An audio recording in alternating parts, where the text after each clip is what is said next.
Okay, so our next hero path is the Beastmaster, and you can all imagine where that inspiration came from, right? But the Beastmaster is fun. It's your class if you want to have a companion. It has 3 strikes, medium armor, which is good.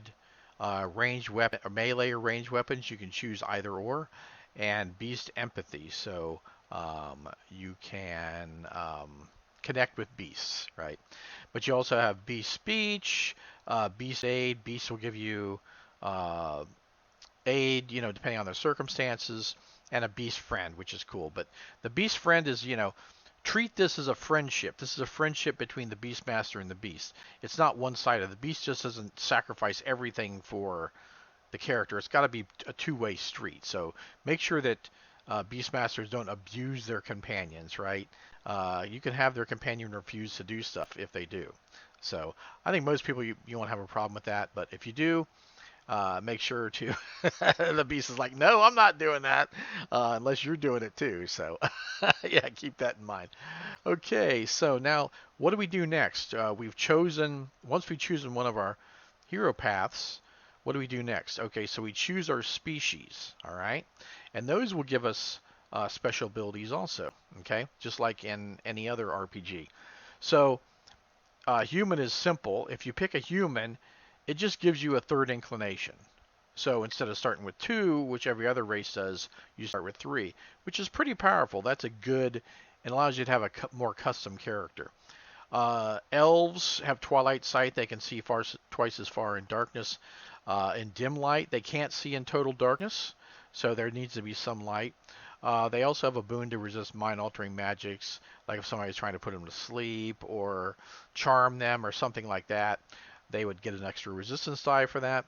A dwarf has tunnel sight, so they can see twice as far in dim light, not in absolute darkness, but in dim light. And a boon to resist poison, so that's pretty cool. Halflings get another breakfast, so they start with a healing potion.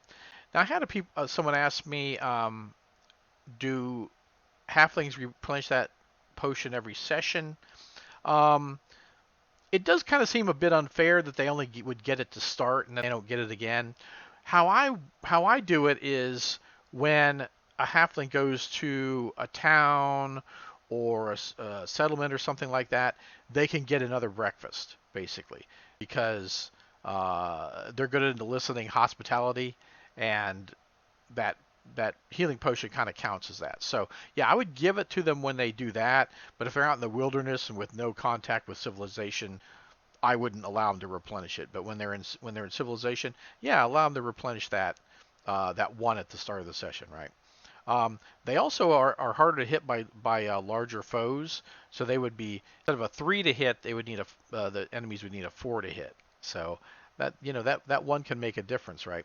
Now there's also goblins, which are kind of fun. They have night sight, so they can see twice as far in dim light, but they have nooks and crannies where they can like jump and cover and move and hide, so they could as long as they don't attack that turn, they can hide, and if there's some kind of cover, essentially can't be attacked unless the enemies would detect them somehow. So that's pretty cool. I like that a lot.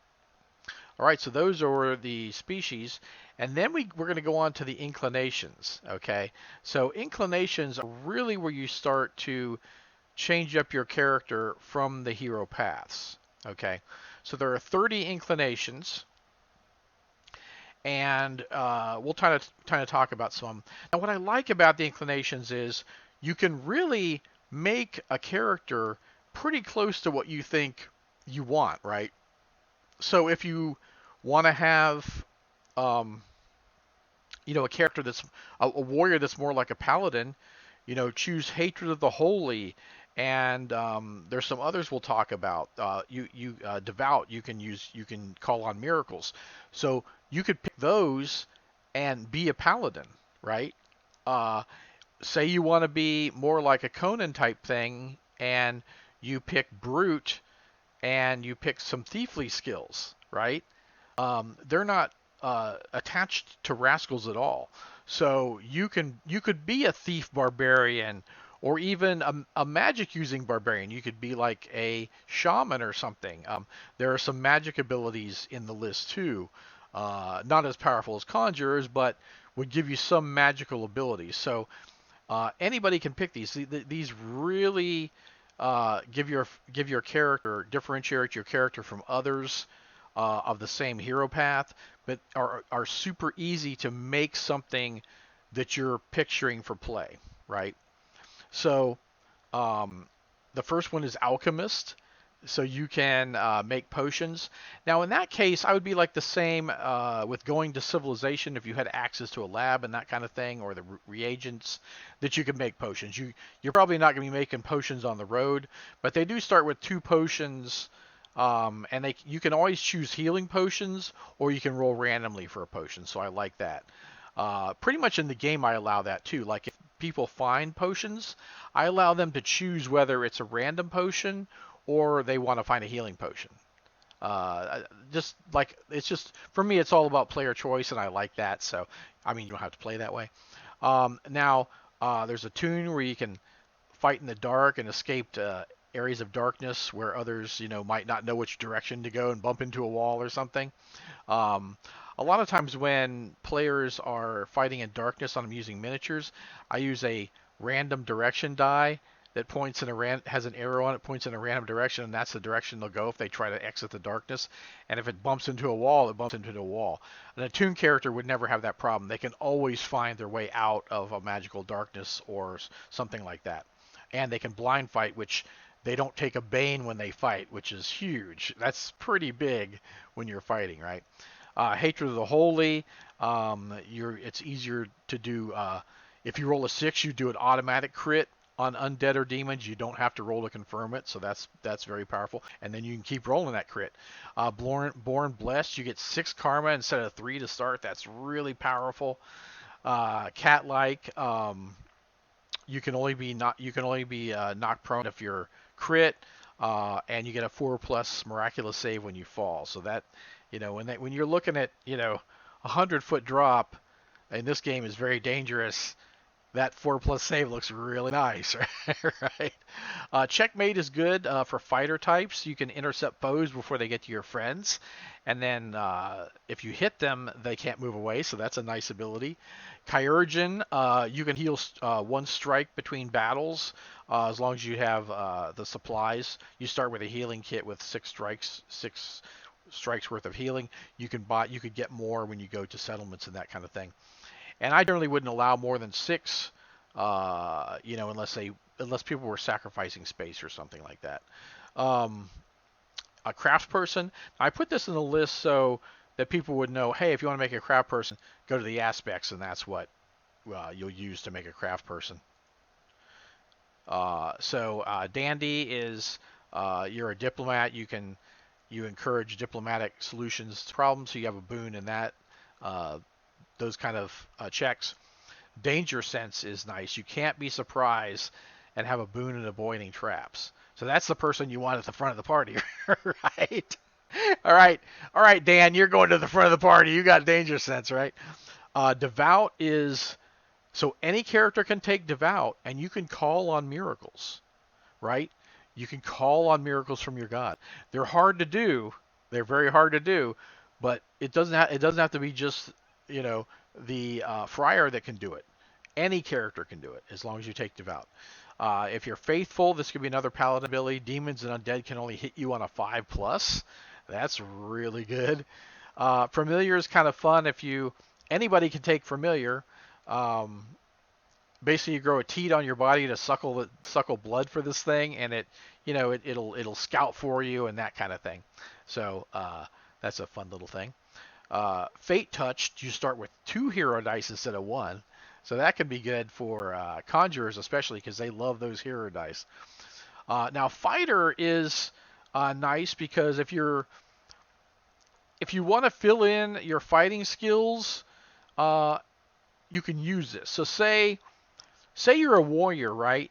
And you take you take ranged weapons as your. Oh no, I'm sorry. Warriors can't do that. It's like say you're a delver and you take ranged weapons as your primary weapon. You're just rolling 1 dice for melee, but 2 for ranged because you have a boon in it. But if you take fighter, then you get you have a boon in both. You have a boon in both melee and range, so that's pretty nice. Now, fighters and people that are already trained can't take it again.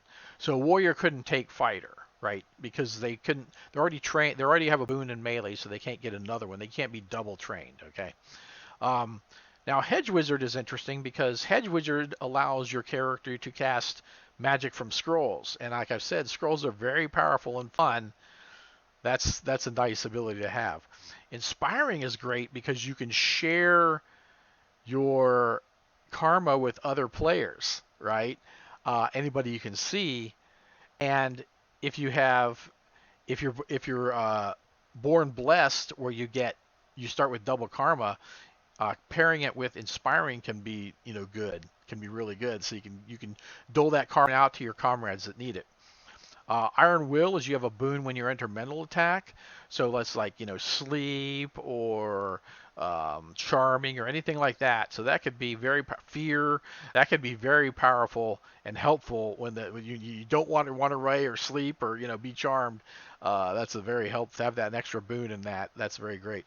And lock picking is um, basically you'll never fail to pick a mechanical lock. You just have to roll to see how long it takes. And if you roll a 1, your lock picks break, and you have to use your other lock picks, and so and so. But that's the only way you can fail is rolling that 1. Okay, so that's nice. Just how long it takes. And then the let's see. The last one is marksman. So it's like fighter. You could take the marksman to have a boon, be trained in range weapons. So if you're a fighter, or I'm sorry, you're a warrior, and you have a melee and you have a boon in melee, you could take marksman and now have a boon in range. So you got it both in ranged and melee. So that's a nice fill-in if you want to spend that inclination to do that. Nimbus of Light allows you to summon a little globe of light that follows you around. It'll follow your commands, and it can go in little nooks and crannies and that kind of thing. So it can be very handy to have, and you can't kill it. So you could check out dark holes or tight spaces without sending some poor soul in there. So that's a very handy one. Slippery is great because any bad situation in the game, you can roll a 4+ to avoid it. So if you're grappled, if a rock falls on you before you fall in the pit, you could roll it and you don't fall in the pit. But you can't escape a combat hit. If you're hit in combat, it doesn't count. But any other things, like surprise things like that, slippery or even grappled, you get a free roll. It doesn't even take your free. You get an automatic roll. It doesn't even take your free action to do it. So it's a nice thing to have, right? Sneaky, you have a boon in hiding and moving around unseen. Fantastic for thief types or scouts. Sticky fingers, you can steal small objects unless you roll a 1. So anybody you sneak up on, or is not paying attention, you roll a 1, you can steal a small object from them. Sweep or swift attacks are nice. Some people get confused because they're like, what? And it's like, the sweep, I wanted it to be like more of a flavor thing. So if it's a sweep, maybe you got a big two-handed weapon and you're swinging it around, right? You're getting you're hitting the whole crowd. Whereas swift attacks, if you got two-handed, you're like, dashing in and out and that kind of thing. So that would be, they're both the same thing, but it's just more of a flavor thing. So you can attack all enemies next to you as your action instead of one. And you would roll separately for each one. Okay, so that's a nice one to have for the fighter types. Now, Thaumaturgy is fun. It's minor magic tricks. So you could move small objects slowly, kind of like Mage Hand. You could do minor illusions of sight, sound, smell. And they don't last very long. You have to concentrate on them, and they're quick to fade away. But they're nice little tricks that you can do. Even entertainment in a social situation. Now, Tough Bastard is fun when you take your last strike. You get a save of 4, if you get roll of 4+, you don't take the strike. So you could if you roll that 4, you could last forever, you know. Yeah. So basically, if you're on your last strike, you take your armor save. Say you fail that, okay. Now you're going to take your strike. You get tough bastard, and if you roll a 4 plus, you don't take the wound. You don't take the strike. So that's fun. That's great for those people that want to hang in there, you know. Um, that could also be good for brutes, you know, who are sacrificing their strikes to do extra damage. That would be a nice one for them. Um, so Trap Finder, you have a boon spotting and disabling traps. Treasure Sense, you have a nose for finding hidden treasure and will always sensitive nearby. So there's no roll for it. You just have a nose for it, and you're like, oh, there's something hidden nearby. Where is it? You know, you may still have to look around for it, but you will find it. You know, you will find it.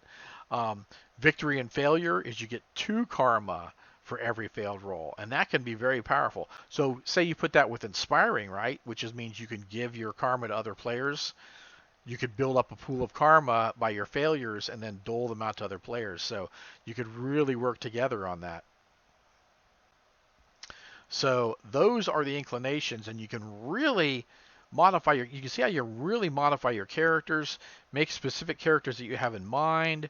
You can also you know, you also, the great thing is none of them are dependent on any other inclination. You can Every one of them is great. Every one of them is good, has some benefit. And it's like, no, you have to take, in some games, you have to take this talent and this talent and this talent to make it good. No, they're all good.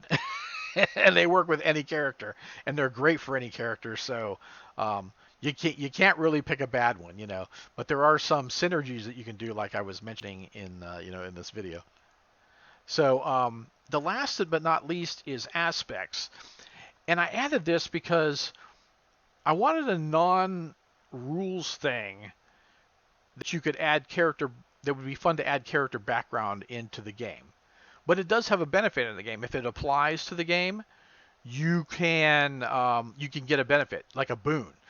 Now, say you picked an aspect that was detrimental. You know, like it was like you're in a social situation and you're crass or whatever. Your character is crass, okay, and it always offending people or whatever. As a rabble rouser, if you did that, I would give you a karma, a role playing karma, because you're using a disadvantage in that situation, right? So think of those too. If a character is using one of these aspects that doesn't necessarily help the party, give them a role-playing karma, right? So give them some benefit from it. But I did list some here. If you know, like fast on your feet, never shows emotion, champion gladiator, a light sleeper, an eternal optimist. So those are all just fun character stuff that you can add to your character sheet. And what I also said is, like, you don't have to pick these on character creation, because I don't want anything in this game to slow you down in character creation, and including magic. And we're going to talk about that next, why it won't slow you down, okay? Whereas most games, when you're a magic user, it really slows you down creating your character. This one, it doesn't.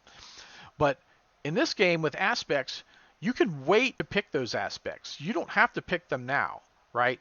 So say you made a character and it's like, well, I don't really know what kind of character I want to play yet. Some people like to discover their character and play.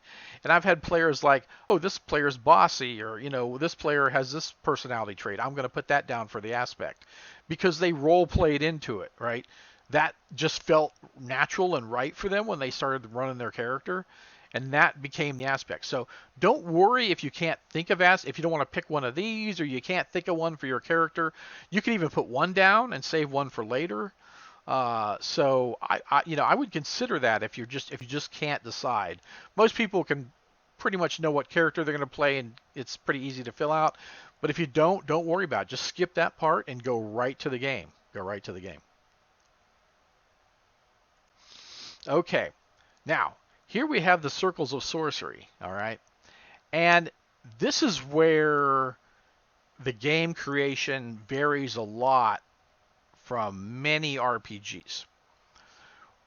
One thing with spellcasters, which can be a problem for character creation and take a long time for character creation, is they start with a certain number of spells that they have to choose. And as anybody knows, choosing that stuff is not easy for some people. Some people could just, they know the game, bam, bam, bam, bam, bam, they choose the spells. A newbie or something that doesn't really know these spells is reading all the spells. They're trying to pick the spells. Invariably, you pick the wrong spells, right? It's like, darn, I should have picked light or whatever. So this avoids all that. You can make a conjurer and quickly in this game as you can a warrior, because when you choose your circle of sorcery, which is your general casting ability, then that's it. You don't choose any spells or have to do any bookkeeping or go through lists, agonize over choices. There's none of that. You just choose one of these and you are good to go. Okay. So let's talk about these circles of sorcery. The first one's arcane bands. So, you can shoot out kind of octopus-like magical tentacles and grab and move things.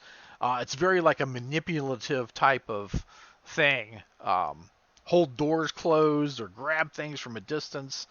So really, like almost like a Doc Ock kind of thing, except with magical with magical arms. So pretty cool.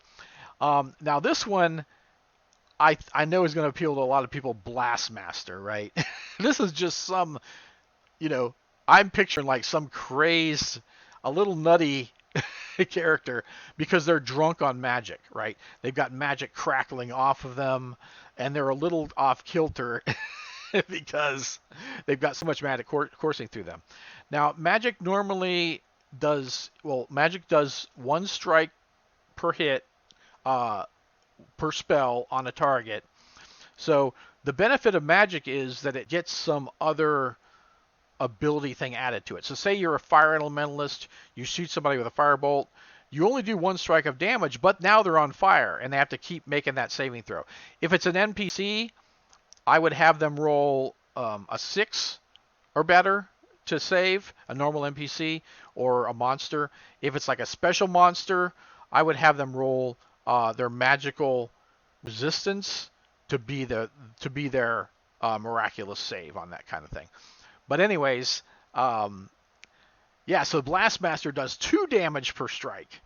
So that's pretty kick-ass. That can kill a lot of stuff, right?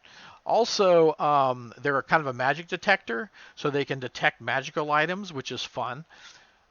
But they do have a little bit of a drawback, which is their spellburn risk. And you roll a d6 when they do spellburn, and they can get a hideous scar, unusual looking eyes, and these are all player choices. Unusual hair color, the player would choose the hair color. You could lose all your karma. Now, if you roll a 6 on that, you just charge raw magic into an enemy, just obliterating them. So no matter how many strikes something has left, if you roll a 6 on that spellburn, you just destroy them. You just disintegrate them, right? Because you're like overload.